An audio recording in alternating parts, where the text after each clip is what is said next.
Hi, everyone. Welcome to our English conversations. I'm Sarah. And I'm Michael. We're excited to spend a few minutes with you today. Maybe you're cooking dinner, commuting to work, or just relaxing. Wherever you are, thanks for choosing to practice English with us. Today, we are doing a really interesting deep dive into a topic that I know confuses a lot of people. Oh, yeah, it really does. It is probably one of the top questions I get in the classroom from students. Exactly. Today, we are talking about two very small words. They are common, but, well, they can be really tricky. We are going to take a deep dive into the words still and yet. Right, still and yet. Let me spell those out for you just so we are totally clear. Still is spelled S-T-I-L-L. And the other word yet is spelled Y-E-T. Just three letters, but, it causes so much confusion. It really does. But our goal for this deep dive today is actually very simple. We want you to feel totally confident using these words. We want you to be able to describe time and, describe actions clearly. And please do not worry if this has been hard for you in the past. We are going to speak slowly. We're going to speak clearly. We want this to be very easy to follow for you. Absolutely. So let's just jump right in and start with the first word. Let's look at still. What does this word actually mean? Well, I think ideally we should start with the basic definition. Still means that something is continuing. It has not stopped. Okay, so it is about an action that is happening right now, in the present. Yes, but it's a little more specific than just that. We use still when an action started in the past and it is continuing right now. And often it implies a certain feeling. A feeling? Wait, what kind of feeling? Because usually we think of grammar as just, strict rules. Yeah. But you are saying there's an emotion attached to this word. Yes, exactly. It often implies that we might think the action should have ended by now, but it hasn't. It is lasting much longer than we expected. Ah, I see. So it connects the past to the present, but with a sense of, almost like a sense of endurance. Right. Endurance. It keeps going. Let's look at some examples from our source material to really make this clear. I think giving specific examples is the best way for you to learn this. That is a very good idea. Let's take a very common daily situation. Work. Yeah. Listen to this sentence. I am still working. I am still working. Let's repeat that one more time for everyone listening. I am still working. Okay, Michael, what does this tell us? Well, it means I started working earlier today. Maybe I started at 9 a.m. And right now, at this very moment, I am continuing to work. I have not stopped. Right. And maybe, just maybe, you are feeling a little tired. Oh, definitely. It implies I am not finished. I am continuing. If I just said to you, I am working, that is just a simple fact. But if I say, I am still working, it sounds like a very long day. That is a really helpful distinction. It adds that feeling of a long duration. Okay, let's look at another example. This one is about living arrangements. Listen to this sentence. She still lives with her parents. She still lives with her parents. Okay. This means she lived there in the past. Maybe 5 years ago she lived in that house. And today, she continues to live there. That is a great example to look at. It shows that absolutely nothing has changed. The situation is exactly the same as before. Exactly. And again, let's think about that feeling you mentioned earlier. It implies that maybe by now people thought she could have moved out, but she hasn't. The living situation continues. Yes, exactly. Let's do one more example for the word still. This is a situation we can all relate to, especially if the weather is bad outside. Imagine looking at your window and saying, it is still raining. Oh, yeah. I say this all the time. It is still raining. Right. It means it started raining earlier. Maybe it started this morning. And you look out the window right now, what do you see? Rain? It hasn't stopped. It's continuing. Okay, I think I really understand the meaning now. Still means continuing. But here's a big question. Where do we put this word in the sentence? English word order can be so difficult for learners. It really can be a challenge. But for still, we have two simple rules. Let's call them Rule A and Rule B. Okay, I have my mental notebook ready. What is Rule A? Rule A is for most verbs. We are talking about action verbs. Words like lives, wants, eats, or plays. In these types of sentences, we put the word still right before the main verb. Before the main verb. Okay. Can you give me an example of that? Sure. Let's go back to the woman and her parents. The main verb in that sentence is lives. So we say, she still lives here. Oh, I hear it. Still comes before lives. She still lives here. Okay. That makes sense. Or imagine a man who wants to buy a specific car. He wanted it last week. He continues to want it today. We say, he still wants that car. Still comes right before wants. Yeah. Got it. But you said there was a rule B as well. Yes. Rule B is for a very special verb, the verb to be. You know, words like am, is, or are. Oh, right. The verb to be is always special in English. It always seems to have its own separate rules. It really does. When we use the verb to be, the word still goes after the verb. After the verb. Okay, let's look at the work example again to see this in action. The sentence was, she is still working. She is still working. So the word is comes first, and then still comes after it. Correct. She is still working. Or another example could be, they are still hungry. Are comes first, then still. This actually brings us to a very common mistake, doesn't it? I hear this specific error from students all the time. It really does. A lot of learners want to put the word still at the very end of the sentence. They might say something like, she is working still. She is working still. Yes, I hear that a lot. To a native English speaker, that sounds very unnatural. It sounds wrong. Or, well, it sounds like old poetry. Yes, like Shakespeare. The rain is falling still. It sounds very dramatic. But for modern, everyday conversation, it is not correct. So if you are listening, you should try to avoid that. Yes, keep the word still in the middle of the sentence. She is still working, or she still works. Okay. I think we have still figured out pretty well. It means continuing, and it usually goes in the middle of the sentence. Now, let's change direction completely. Let's talk about the other word in our deep dive today, yet. Yet, Y-E-T. This word is quite different from still. How do we define yet? What is the basic meaning? Yet basically means not up to this moment. Not up to this moment. Yes, it implies that something has not happened right now. But, and this is a very important part, there's a strong expectation that it will happen later. Ah, so we are waiting for it to happen. We are anticipating it. Exactly. We fully think it is going to happen. It just hasn't happened. I see. That is why we use it so much in daily life. Now, are there specific rules for when we use yet? Yes, there are. There is a very strict rule here, actually. We generally use yet in two specific types of sentences. Number one, negative sentences, and number two, questions. Okay, negative sentences and questions. Let's start with negatives. Can you give us an example of a negative sentence from our source? Sure. Imagine you're doing a big project for school or work. You're working on it right now, but you're not done. You say, I haven't finished yet. I haven't finished yet. Let's repeat that for the listeners. I haven't finished yet. This means I am not done right now at this moment, but I will be done soon. It shows that you plan to finish. It feels very optimistic. Yes, it does. Compare that to just saying, I haven't finished.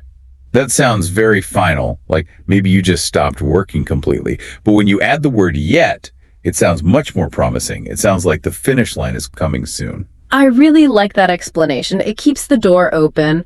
What is another example of a negative sentence? She hasn't called yet. She hasn't called yet. Hold on. So this implies we are waiting for the phone to ring. Yes, we expect her to call. We are probably looking right at the phone, just waiting for it. Okay, so those are negative sentences. They use words like haven't or hasn't. Now, what about the second type? What about questions? In questions, we are asking if an event has happened up to this exact moment. We are checking the status of something. Can you give an example of a question? Have you finished yet? Have you finished yet? Oh, I hear parents ask their children this all the time. Yes. Have you finished your dinner yet? Exactly. Or, have you cleaned your room yet? The parent fully expects the action to happen. They are just asking if it is done at this moment. Or, here's another example from an office setting. Did he arrive yet? Did he arrive yet? We are asking if the event happened. Maybe an important meeting is about to start, and we are waiting for him. Correct. Now, we talked about the position of the word still. We learned it goes in the middle. What about the position of yet? Is it a complicated rule? This is the really good news for our listeners. The rule for yet is very, very simple. Oh, I love simple rules. We all love simple rules. Yet usually goes at the very end of the sentence. At the end, like the caboose on a train. Yes, exactly like that. Look at the examples we just discussed. I haven't eaten yet. It is the very last word. Are you ready yet? Again, it is the last word. That makes it so easy to remember. Still is in the middle. Yet is at the end. That is a great general rule for learners to memorize. If you put yet at the end of your sentence, you will be correct almost every single time. Okay, we have defined still. We have defined yet. But sometimes I think it really helps to see them side by side. I agree completely. Direct comparison helps us learn. It helps us really feel the difference between the two words. Let's create a scenario. Let's make a specific situation for our listeners to visualize in their minds. Okay, I am ready. Set the scene for us. Imagine it is 10:00 p.m. It is late at night. You are at the office. Oh no. 10:00 p.m. at the office. That is not a fun scenario. No, it is not. The lights are dim. The cleaners are vacuuming the floors, but you are still sitting there at your desk. Now, in this exact same situation, we can use both words, but they change the meaning and they change the feeling slightly. Okay, let's try scenario one. I want to use the word still. You could say, I am still working. I am still working. Okay? In this case, I am emphasizing the continuation of the action. I started early in the morning and I'm continuing right now. It emphasizes the very long duration of the work. Right. I am still working. It sounds tiring. It almost sounds like you are complaining just a little bit. Look at me. I am still here working at 10 p.m. It definitely does. Now let's look at scenario two. The exact same situation. 10:00 p.m. Stuck at the office. But this time I want to use the word yet. You could say, I haven't finished yet. I haven't finished yet. Ah, that is interesting. How does that feel different to you as a native speaker? Well, this one emphasizes that the work is not complete. It focuses entirely on the result.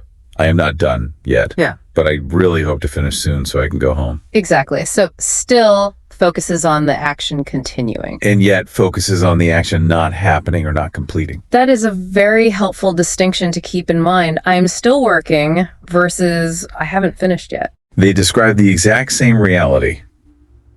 You are stuck at the office late at night. But the grammar perspective is completely different.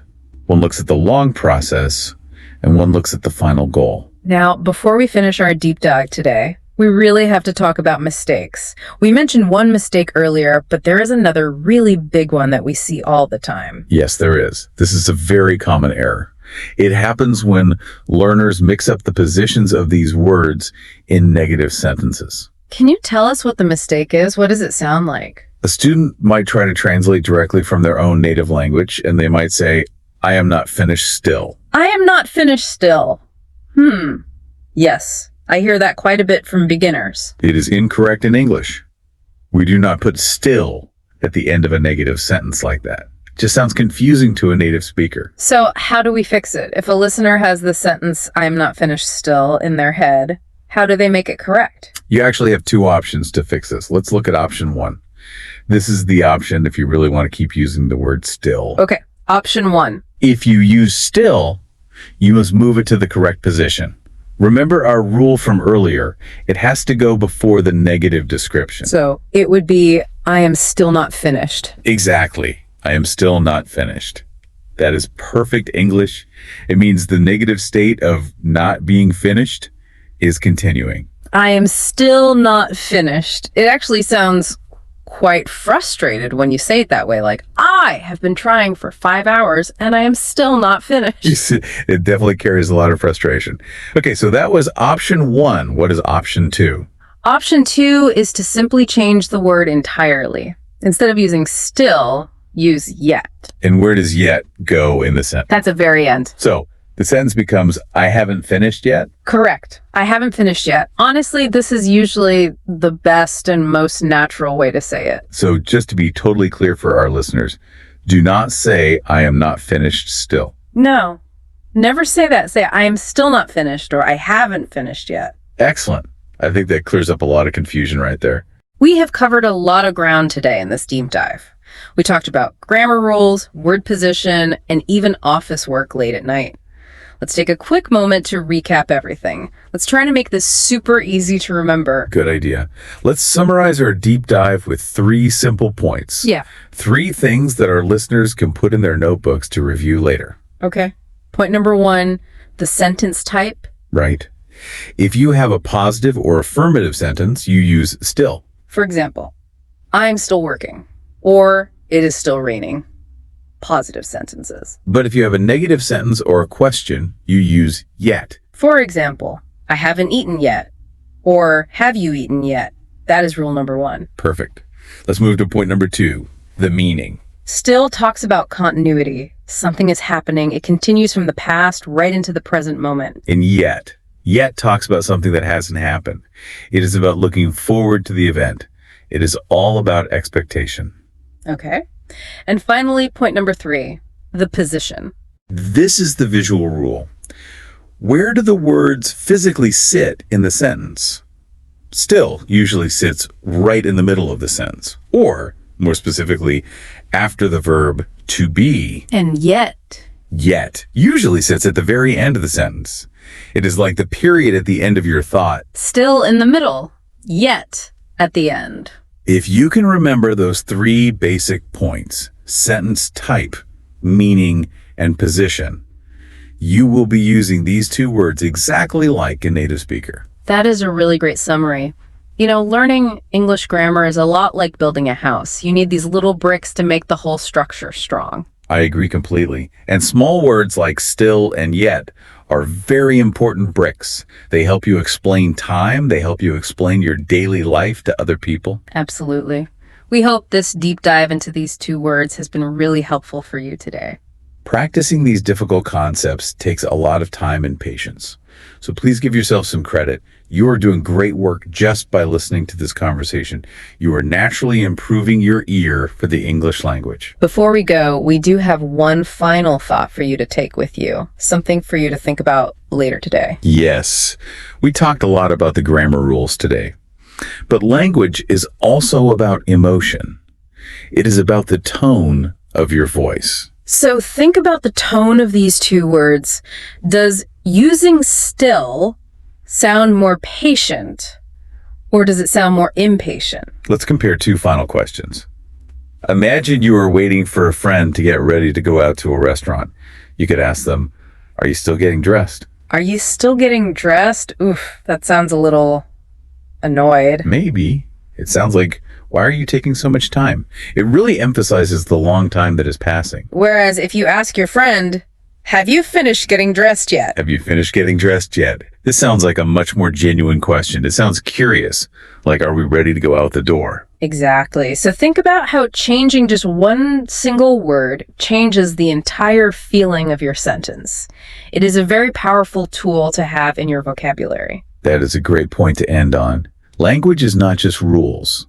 It is feelings.